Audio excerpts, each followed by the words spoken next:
Hugo Chavez saw himself as a revolutionary leader. He was a hero to many of Venezuela's poorest people, but a villain to opposition parties. They hated the friends he kept and the abuses of power they accused him of. This is how Hugo Chavez originally burst onto the world stage. In 1992, as an army colonel, he led a military coup, trying and failing to grab power after decades of more or less corrupt rule in Venezuela. Hugo Chavez was released after 2 years in jail, and the young army officer built his popularity by denouncing the rottenness he wanted to replace. With these corrupt people, you have to take everything they've stolen away from them and put them in prison, not under house arrest. Put them in a cell and turn them into a public disgrace. That's necessary for Venezuela's moral recovery. And the soldier transformed himself into radical politician. Finally elected president in 1998, Hugo Chavez transformed Venezuela's politics and presidential dress. Supporters were ecstatic as key industries were steadily nationalized, including oil, source of the country's wealth. President Chavez used the money largely to fund massive health and welfare programs. But many oil workers were dismayed, their bosses sacked, production steadily falling. In 2002, the whole country was embroiled in a general strike, and Chavez was briefly pushed from office. But just 2 days later, after his supporters, mainly the poor, took to the streets, President Chavez was back in the palace.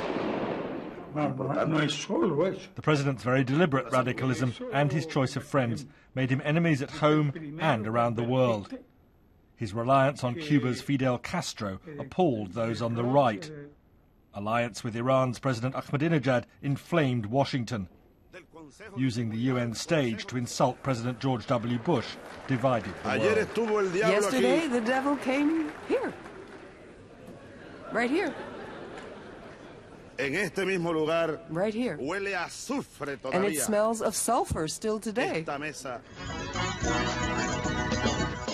And in Venezuela itself, Hugo Chavez's unique style divided the country. As part of his regular TV show, Allo Presidente, he paraded his socialism, something he stressed talking to the BBC in 2010. Is it possible to have genuine democracy and genuine respect for the rule of law within your socialism? The only way to save the world is through socialism, but a socialism that exists within a democracy. There's no dictatorship here. I was elected 3 times, and when the rich threw me out in a coup, the people brought me back to power. But Hugo Chavez also presided over Venezuela's slide into recession, despite the country's great oil wealth, despite soaring growth in the rest of South America. Paying huge subsidies to provide imported food at low prices for the poor was unsustainable. Uncontrolled violent crime marked another failure. Support for opposition parties had grown before Hugo Chavez fell ill. Flown to Cuba for cancer surgery, he was visited by his political hero Fidel Castro. How will Hugo Chavez be remembered? As a true friend of the poor or a radical turned autocrat? His rule in Venezuela polarized the nation between those who condemned Hugo Chavez as a wrecker and those who hailed him as a rescuer.